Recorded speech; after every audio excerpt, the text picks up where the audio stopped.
প্রিয় বন্ধুগণ, নমস্কার।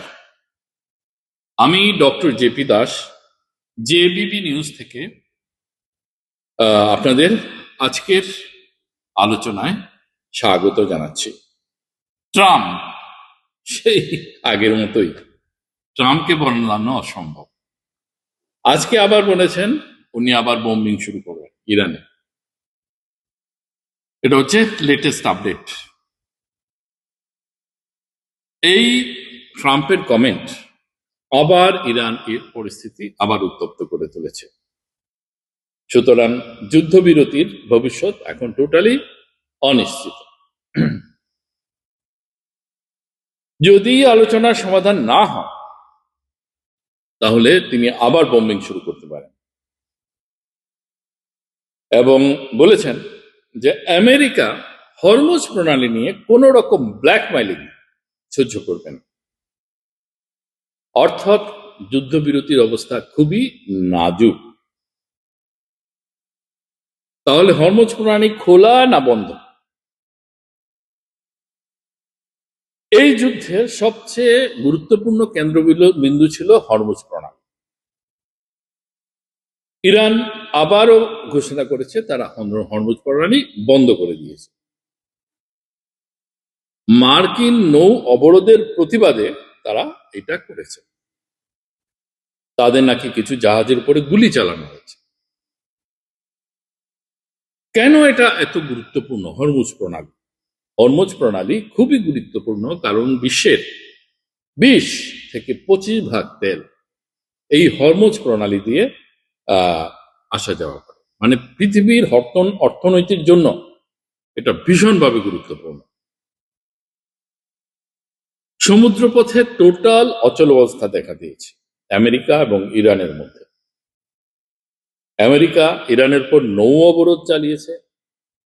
ইরান দাবি করছে তারা সম্পূর্ণভাবে হরমুজ প্রণালী নিয়ন্ত্রণ করছে, তারাই হরমুজ প্রণালীর নিয়ন্ত্রণ।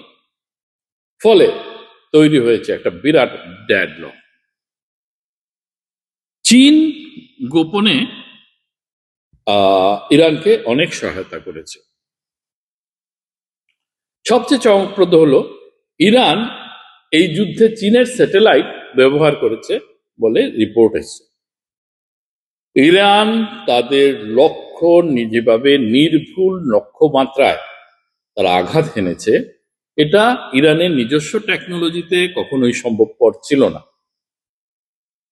ইরান তাদেরকে নিখুঁত লক্ষ্যমাত্রায় যাতে তাদের মিসাইলগুলো গিয়ে পড়ে তার জন্য তাদেরকে সাহায্য করেছে। অবশ্য ভারত নাকি ইরানের তেল কিনেছে। চায়না ইউয়ানে মূল্য পরিশোধ করেছে।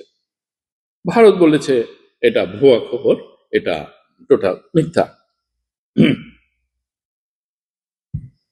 বিশ্বে ধীরে ধীরে ডলারের পরিবর্তে অন্য মুদ্রা ব্যবহারের প্রবণতা দিনে দিনে বাড়ছে। তাই সোনার দাম বেড়ে যাওয়া অবশ্যম্ভাবী। সোনার দাম আরো বেড়ে যেতে পারে। মানুষ ডলারের পরিবর্তে এখন সোনার দিক করে বেশি নির্ভর করছে। তো বাস্তব পরিস্থিতি হলো যুদ্ধ এখনো চলছে।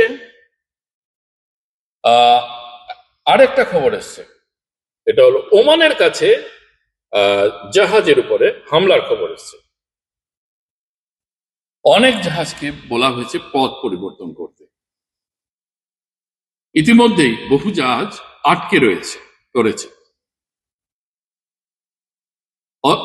তার মানে হলো যদিও আলোচনা চলছে তবুও যুদ্ধ থেমে নেই। এখন আলোচনা করা যাক ভবিষ্যৎ কি হতে পারে। যদি আলোচনা সফল হয়, প্রণালী খুলে যাবে, তেলের দাম কমবে, সাময়িক শান্তি আসবে।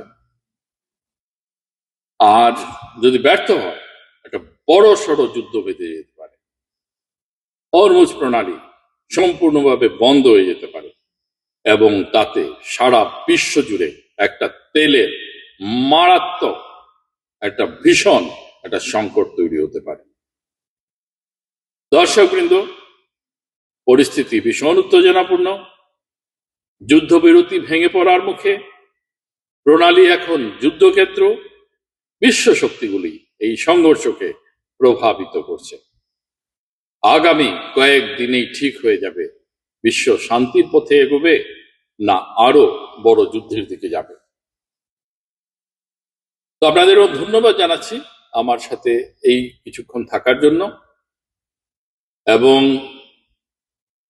আমার এই আলোচনা যদি আপনাদের ভালো লেগে থাকে একটা লাইক দেবেন, বন্ধুদের সাথে শেয়ার করবেন এবং সাবস্ক্রাইব করে দেবেন, যাতে আমরা আরো আপনাদের কাছে এই ধরনের মূল্যবান টপিক নিয়ে আসতে পারি খুব তাড়াতাড়ি, এবং তাড়াতাড়ি এগুলো আপনাদের কাছে যেন পৌঁছে যায়। আপনাদের সবারকে আবারও ধন্যবাদ জানিয়ে আজকের আলোচনা এখানে শেষ করছি। ধন্যবাদ।